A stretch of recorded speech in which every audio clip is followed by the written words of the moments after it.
Equitable हुआ तो भी आप जाकर अपील लगा सकते हैं, मतलब कि जिसने कंप्लेंट दी थी वो अपील लगा सकता है किसी भी हायर कोर्ट में, या फिर जिसको कन्विक्शन हुई वो भी अपील लगा सकता है, मतलब जो एक्यूज जिसको सजा बोल दी गई वो भी अपील लगा सकता है। The code of criminal procedure 1973 के आप सेक्शन 375 को देखोगे, no appeal in certain cases when accuse plead guilty. किसी भी केस में अगर आप प्लीड गिल्टी कर लेते हो तो दोस्तों ऐसे केसेस में आप अपील नहीं लगा सकते, आपको अपील का कोई अधिकार मिलेगा नहीं। दोस्तों जब भी एक केस शुरू हुआ, मतलब किसी पर कोई एक एफआईआर दर्ज हो गई, कोई भी कंप्लेंट दर्ज हुई, उसके बाद जब ट्रायल चलता है, कंप्लीट ट्रायल पूरा होने के बाद, जब मतलब ट्रायल की पूरी प्रोसीडिंग्स पूरी हो गई हो, उसके बाद किसी भी व्यक्ति के अगेंस्ट या तो एक्विटल हो जाता है या कन्विक्शन हो जाता है। एक्विटल हुआ तो भी आप जाकर अपील लगा सकते हैं, मतलब कि जिसने कंप्लेंट दी थी वो अपील लगा सकता है किसी भी हायर कोर्ट में, या फिर जिसको कन्विक्शन हुई वो भी अपील लगा सकता है, मतलब जो एक्यूज जिसको सजा बोल दी गई वो भी अपील लगा सकता है अपने आगे कोर्ट में। जैसे सेशंस कोर्ट से मान लीजिए किसी को सजा भूल गई, सेशंस कोर्ट से जो सजा बोली है, खास करके बहुत सारे ऐसे मामले आते हैं, पॉक्सो के बहुत सारे मामले आते हैं, एनडीपीएस के बहुत सारे मामले आते हैं, अलग अलग केसेस के मामले हमारे सामने अक्सर देखने को मिलते हैं। तो ऐसे मामलों जो आप अपील करते हो हाई कोर्ट में जाकर, तो हाई कोर्ट में आपने अपील की तो क्या आपकी जो अपील है वो एक्सेप्ट हो ही जाएगी,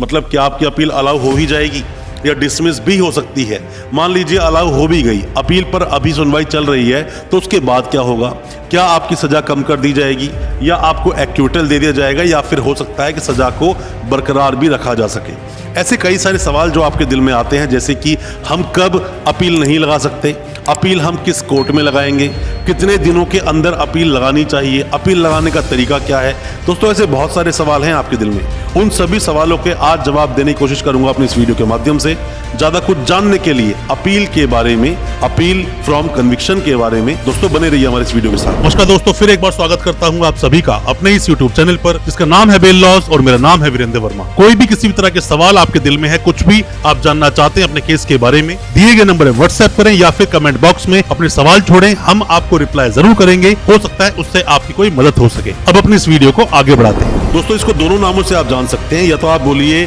अपील फ्रॉम कन्विक्शन या फिर बोलिए अपील अगेंस्ट एक्विटल।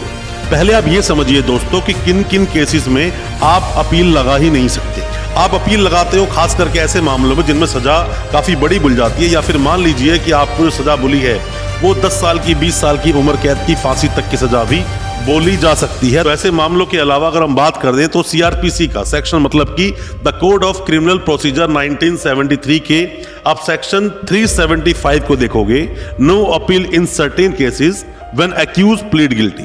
किसी भी केस में अगर आप प्लीड गिल्टी कर लेते हो तो दोस्तों ऐसे केसेस में आप अपील नहीं लगा सकते, आपको अपील का कोई अधिकार मिलेगा नहीं। बहुत बार हमने देखा है, हमारे पास जो केसेस आते हैं, इवन चीटिंग फोर्जरी के मैटर भी आते हैं, उसमें कई बार बोलते हैं कि आप प्लीड गिल्टी कर लो, लोग प्लीड गिल्टी करने को चल भी देते हैं। दोस्तों प्लीड गिल्टी करने से तो अच्छा है अगर आप पूरे ट्रायल को फेस करेंगे, शायद आप उससे एक्विटल ही हो जाओ, बरी कर दिए जाओ, कम से कम कोई किस तरह का मैटर आपके सामने खड़ा होगा नहीं। पर आप अगर प्लीड गिल्टी करते हैं तो उसमें कोई ना कोई छोटी मोटी सजा ही सही मिलती तो है ही। अब जो ये प्लीड गिल्टी में कन्विक्शन है, जो कैसे आपको मिला, जैसे कि आप बोल सकते हैं इसमें, if the conviction is by high court, अगर आपको कन्विक्शन हाई कोर्ट ने दिया है,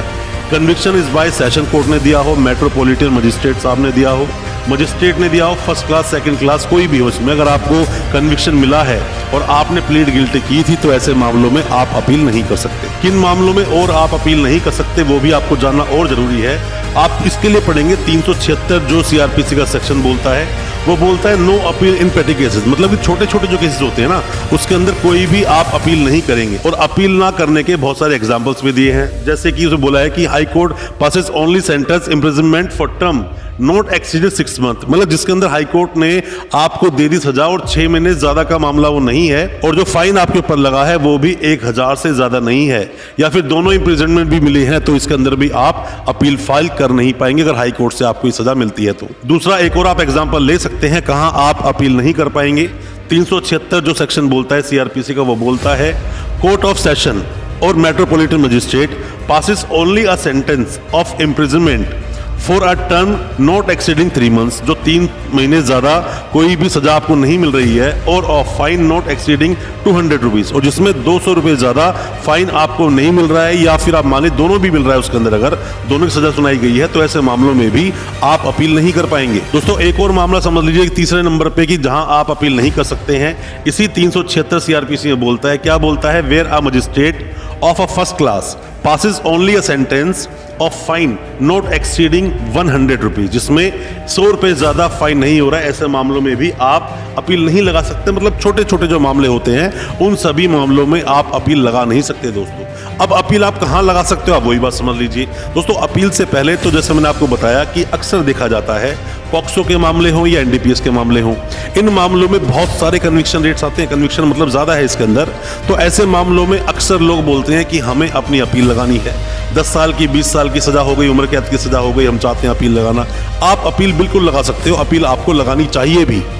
अब दोस्तों आपको अपील लगानी है मतलब कि अपने केस पर आपको कोई ऑब्जेक्शन है जो सजा आपके अगेंस्ट बोली, आप ये बोलना चाहते हैं कि ठीक से मेरा ट्रायल नहीं चला या फिर काफी सारी कमियां रह गई कानून में, क्योंकि किसी भी तरह से आपके साथ इनजस्टिस नहीं हो सकता। तो आप जब जाएंगे हाई कोर्ट तो क्या बोलती है बुक की language, 374 of CrPC, the code of criminal procedure, जो एक्ट बोलता है 1973 का, वो बोलता है एनी पर्सन कन्विक्टेड, किसी भी व्यक्ति को जिसको सजा मिली है on a trial held by the session जज, जिसने भी सेशन जज ने जो ट्रायल चलाया आपका, और एडिशनल सेशन जज या फिर एडिशनल सेशन जज ने जो आपका ट्रायल चलाया,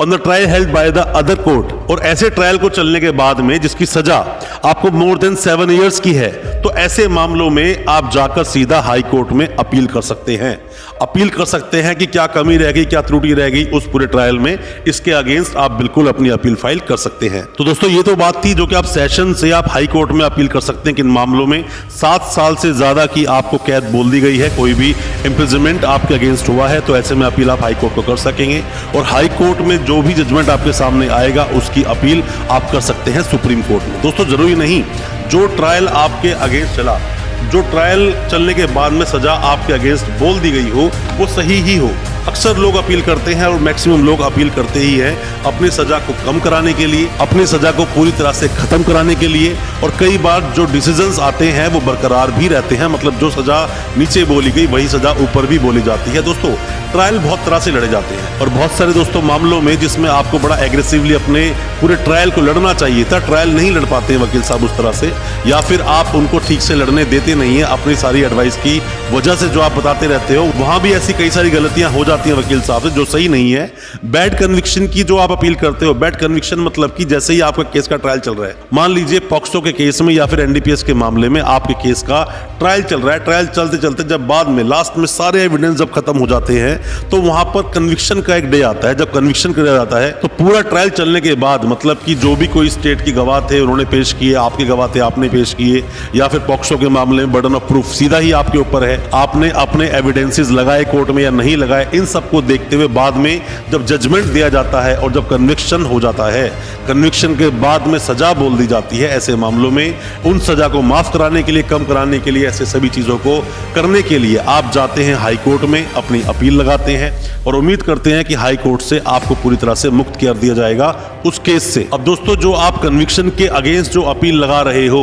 उससे पहले अगर आपने रिवीजन का सहारा लिया होता ठीक से, अगर आप रिवीजन का अच्छे सहारा लेते अपने इस पूरे केस में, तो शायद आपको अपील के लिए जाना ही नहीं होता। हो सकता है कि पहले ही आपका केस खत्म हो जाता, आपके फेवर में चला जाता। आपके अगेंस्ट जब चार्जेस बनाए जाते हैं, चार्जेस में कोई प्रॉब्लम है, आपको लगता है चार्जेस नहीं लगने चाहिए, तो आप रिवीजन में जरूर जाइए। चार्जशीट अगर गलत है तो उसके लिए भी इन्वेस्टिगेशन आप करा सकते हैं। एफआईआर ही अगर गलत है तो क्वेश पे आप जा सकते हैं। बीच में बहुत सारी रेमेडीज आपको मिलती हैं, बट उन रेमेडीज का आप इस्तेमाल करते नहीं हैं, जिसकी वजह से बाद में कन्विक्शन हो जाता है। कई बार आप अपने वकील साहब को ठीक से काम करने देते नहीं, वो काम तो करना चाहते हैं पर बार बार आप उनको अपना ज्ञान देते हो, जिसकी वजह से भी केस खराब होता है। आपके वकील साहब अगर केस को अच्छे से लड़े तो मेरा मानना है कन्विक्शन होगा नहीं, और बाद में जाकर आपको अपील के चक्कर में नहीं पड़ना होगा और पहले ही आप उस केस से मुक्त कर दिए जाओगे। अब दोस्तों बात यहां पर आती है कि किसी भी केस की, मतलब जिसमें भी कन्विक्शन आपको हुआ, उसकी जो अपील करेंगे वो करेंगे कितने दिनों में, ये आपको जानना दोस्तों बहुत ज्यादा जरूरी है।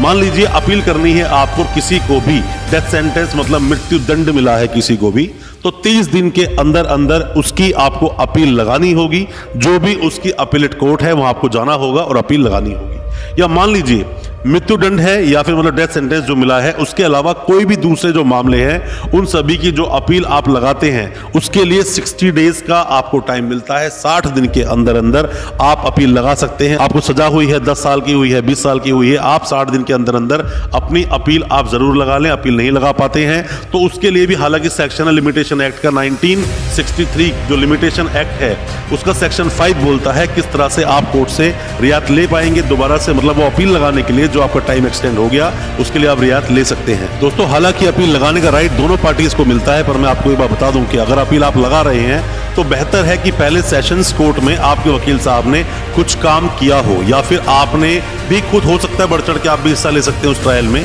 आप अपने बार बार एविडेंसेस उनको जाके बता सकते हैं, दिखा सकते हैं और वो उन्हीं एविडेंस को कोर्ट में एडमिट करा सकते हैं। दोस्तों जब कोई केस का ट्रायल चलता है, खास करके सीरियस मामले जिसमें आपको पता है कन्विक्शन रेट ज्यादा है, तो ऐसे मामलों को बिल्कुल भी किसी भी तरह से हल्के में लेना चाहिए नहीं और आपको पूरी तरह से एक्टिवली एग्रेसिवली उस केस को फाइट करवाना चाहिए। और केस को अगर अच्छे से आप फाइट नहीं करा पाए तो दोस्तों बाद में अपील लगाना भी आपका बेकार हो जाएगा, गलत हो जाएगा, बाद में कोई फायदा नहीं उस अपील को लगाने का। दोस्तों उम्मीद करता हूं कि अपील से रिलेटेड जितने भी आपके सवाल थे, हालांकि रिवीजन पर भी मैंने बात करी अपने इस पूरे लेक्चर में और मैंने आपको बताया लिमिटेशन टाइम क्या है, कितने टाइम में आप अपील लगा पाएंगे, अपील फ्रॉम कन्विक्शन है या फिर अपील अगेंस्ट एक्विटल है, उसके बारे में भी आपको मैंने बताया। बट कोई भी सवाल आपके दिल में अगर हैं, कानूनी सलाह कोई भी चाहते हैं, कोई भी एडवाइस हमसे लेना चाहते हैं, कमेंट बॉक्स में कमेंट करें या हमें व्हाट्सएप करें, हम आपको उसके रिप्लाई जरूर करेंगे। और दोस्तों अच्छा लगा हो आज का वीडियो, हमारी वीडियो को ज्यादा से ज्यादा अपने दोस्तों परिजन परिवार में शेयर करें ताकि वो भी अपने आप को कानूनी जानकार बना सके। बहुत बहुत शुक्रिया दोस्तों, धन्यवाद हमारी इस वीडियो के साथ बने रहने के लिए।